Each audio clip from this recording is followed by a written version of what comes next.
We first became acquainted with the easy life through a seemingly innocent billboard at the intersection of Piedmont and Cheshire Bridge. It appeared to advertise a legitimate dating service, but when we contacted the number in Memphis and agreed to send in some money, we were sent a packet of sexually explicit literature. Included in that packet was a list of names of people supposedly interested in sharing sex and an invitation to join a 24-hour-a-day phone service. Hi, this is Easy. I would like you to join my private phone club for $18.99 so you can call me or one of my girlfriends and we'll talk about all kinds of erotic loving. We eventually traced the whole operation to two Memphis brothers, Ralph and Ernie Lennate.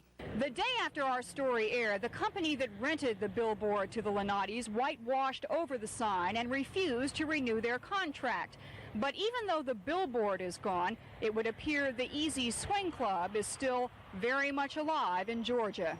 Memphis Police Director Buddy Chapman tells us the Lennates mail order business still appears to be going strong despite pressure from local vice detectives. Here in Georgia, Pat Holmes, an investigator with the Secretary of State's office, has sent several letters to the brothers warning them to register with her office or face possible fines and prosecution. But so far, the letters have not been answered, and at this point, there's very little that can be done about it.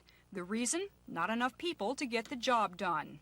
With one investigator, she spends most of her time with the administrative burden of opening cases at the letter writing level, trying to determine or ascertain facts through means of telephone with a limited budget of travel. It's hard for her to get out and take care of the paperwork. So, you know, with an adequate staff, someone to call the shots and keep those people funneled with complaints out in the field, then you could sort of pursue those corporations that are not properly registered. Cook's estimates since the investigative unit in his office started work, it's reclaimed more than $1 million in penalties and fees for the state of Georgia, and more investigators would mean more money collected. Right now, there's a recommendation before Governor Busby to add another investigator, but at this point, it is only a recommendation.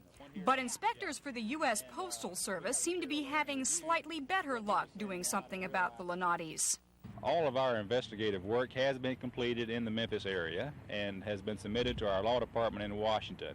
That means that we're seeking action to stop the mail going into their box in Memphis. It's called an FRO, a false representation order, and it's legal action to cut the mail off. And we hopefully we'll have that done very soon now. So far, the post office has received more than 800 complaints about the Lennates from all over the country. Once postal officials get their mail cut off, they may consider prosecuting the two brothers on mail fraud charges.